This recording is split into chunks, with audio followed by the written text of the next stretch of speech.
बैंगन एक साधारण सब्जी है। उसकी भाजी बनाओ या भरता, सब स्वादिष्ट लगता है। लेकिन क्या हो अगर बैंगन में कोई जादू आ जाए? एक गरीब किसान के खेत में उगे जादुई बैंगन ने किस तरह से उसकी किस्मत बदल दी, चलिए देखते हैं।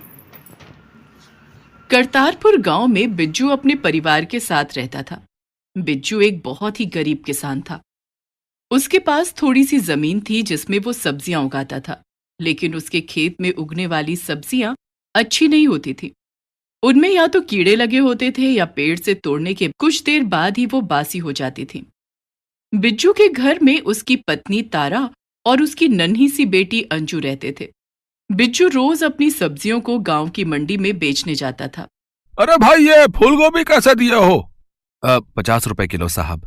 लेकिन वो ग्राहक बिज्जू से फूलगोभी के दाम पूछकर आगे बढ़ जाता है। बिज्जू पीछे से उसे आवाज लगाता है। क्या हुआ साहब, ले लो ना, 40 रुपए किलो लगा दूंगा। नहीं नहीं, तुम्हारी फूल गोभियां बिल्कुल भी फ्रेश नहीं है। अरे साहब, आज ही तो खेतों से तोड़ कर लाया हूँ। इसी तरह से लोग बिज्जू से उसकी सब्जियां नहीं खरीदते, सिर्फ दाम पूछकर आगे बढ़ जाते। इक्का दुक्का लोगों ने ही बिज्जू से सब्जियां खरीदी। बिज्जू अपनी सब्जियों से भरी टोकरी लेकर शाम को घर आ गया। उसकी टोकरी देखकर उसकी पत्नी तारा ने उससे कहा, क्या आज भी सब्जियां नहीं बिकी? इस तरह से तो हम हमेशा गरीबी और तंगहाली में ही दिन गुजारेंगे। हमारी अंजू भी कभी स्कूल का मुंह नहीं देख पाएगी, खाने के लाले पड़े रहेंगे। क्या हम कोई ऐसा काम नहीं कर सकते जिससे हमारी अच्छी कमाई हो जाए? कोई भी अच्छा काम करने के लिए अच्छे पैसे भी तो होने चाहिए। हमारे पास तो खाने के लिए ही पैसा नहीं है, तो हम अच्छा काम कैसे करेंगे? रात को खाना खाकर पूरा परिवार सो गया। आधी रात में बहुत तेज बारिश होने लगी। बारिश की आवाज सुनकर बिज्जू और तारा की नींद खुल गई। अभी तो बारिश का मौसम भी नहीं है, फिर अभी इतनी तेज बारिश कैसे हो रही है? इंद्रदेव की जो मर्जी, वो जब चाहे बारिश करवा सकते हैं। ज्यादा बारिश हो गई तो हमारे खेतों में पानी भर जाएगा, फिर हम कल फसल भी नहीं रोप सकेंगे। हम कर भी क्या सकते हैं? बारिश रोकना तो हमारे बस में नहीं है। तुम सो जाओ। बिज्जू और तारा बातें करके फिर से सो जाते हैं। सुबह जब दोनों की आंख खुली तो मौसम बिल्कुल साफ हो चुका था और सूरज की रोशनी सीधे बिज्जू के खेत पर पड़ रही थी। बिज्जू ने देखा कि पूरे खेत में छोटे छोटे पौधे उगाए थे। तभी वहां तारा भी आ गई। बिज्जू ने तारा से कहा, कल तो हमने खेत में कुछ भी नहीं रोपा था, फिर ये पूरे खेत में छोटे छोटे पौधे कैसे निकल आए? ना जाने किस चीज के पौधे हैं। मैं तो इस इंतजार में कि आज खेत में मटर के बीजों की रोपनी करूंगी। लेकिन हमारे खेत में ये पौधे इस तरह से उगाए हैं जैसे किसी ने इनकी रुपाई की हो। सारे एक ही आकार के हैं। क्यों ना हम कुछ दिन रुक कर देखें कि ये पौधे किस चीज के हैं? ठीक है, थोड़ा इंतजार करके देख लेते हैं, लेकिन हम ज्यादा इंतजार नहीं कर सकते। जल्दी खेत में कुछ नहीं उगाया तो हमारी कमाई कैसे होगी? इससे पहले कि भूखे रहने की नौबत आ जाए, हमें खेत में फसल लगानी होगी। कल सुबह तक पता लग जाएगा कि ये पौधे किस चीज के हैं। सारा दिन गुजर गया। रात को तीनों खाना खाकर सो गए। अगले दिन जब बिज्जू और तारा की नींद खुली तो उन्होंने अपने खेत में जाकर देखा। उन्होंने देखा कि वे छोटे छोटे पौधे एक ही रात में बड़े हो गए थे और उनमें ढेर सारे बैंगन फले हुए थे। तो ये बैंगन के पौधे हैं, लेकिन हमने तो अपने खेत में बैंगन के बीज नहीं डाले थे। फिर भी हमारे खेत में बैंगन कैसे फल गए? अब कैसे फले इससे हमें क्या लेना देना? ये बैंगन बड़े सुंदर और ताजे दिख रहे हैं। ऐसा लगता है इनकी सब्जी बड़ी स्वादिष्ट होगी। मैं सारे बैंगन तोड़ देती हूँ। आप सब्जी मंडी में ले जाकर इन्हें बेच दो। ठीक है, ऐसा ही करता हूं। और तारा सारे बैंगन तोड़कर एक टोकरी में रखने लगी। धीरे धीरे एक टोकरी भर गई, लेकिन खेत में अभी भी ढेर सारा बैंगन बाकी था। तारा ने और बैंगन तोड़ने शुरू किए और देखते ही देखते दूसरी टोकरी भी भर गई। 2 टोकरी बैंगन देखकर बिज्जू बोला, बिना बीज के भी इतने सारे बैंगन अपने आप उगाए। लगता है ये कोई साधारण बैंगन नहीं है, ये तो जादुई बैंगन है। तभी बैंगन की टोकरी में से आवाज आने लगती है। बैंगन की टोकरी से आ रही इस आवाज को सुनकर बिज्जू और उसकी पत्नी तारा दोनों बहुत खुश हो जाते हैं।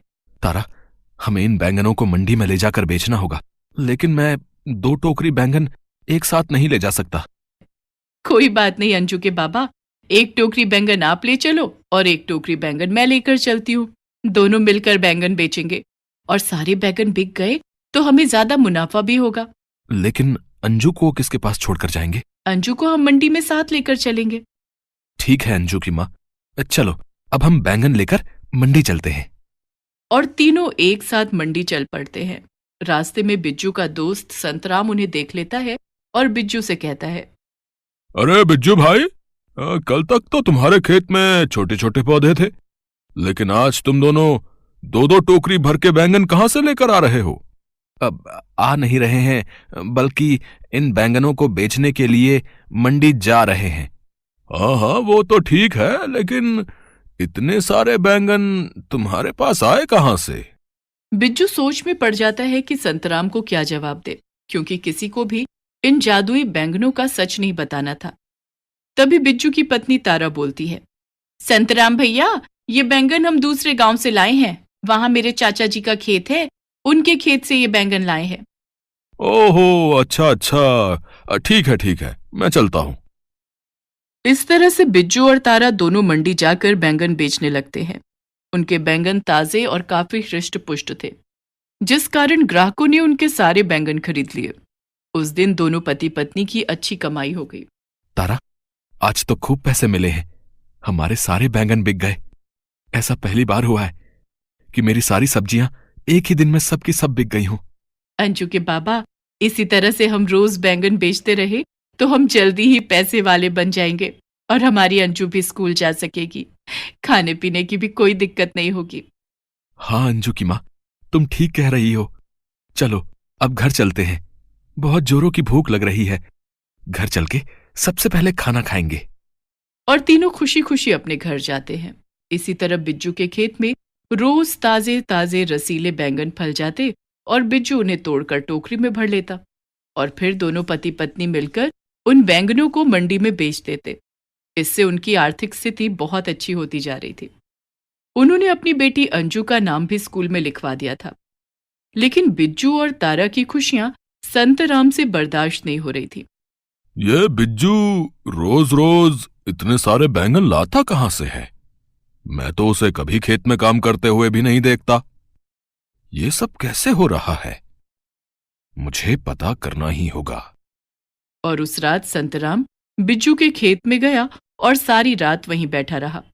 रात में बिज्जू के खेत में एक भी बैंगन नहीं थे। संतराम खेत के पास बैठकर खेत को निहारता रहा, लेकिन वो ज्यादा देर तक नहीं जाग सका और उसकी आंख लग गई। जब सुबह उसकी नींद खुली तो उसने देखा कि खेत में चारों तरफ बैंगन ही बैंगन थे।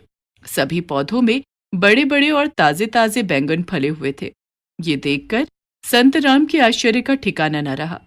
अच्छा, तो ये जादुई बैंगन है, इसी के कारण बिज्जू मालामाल हो रहा है।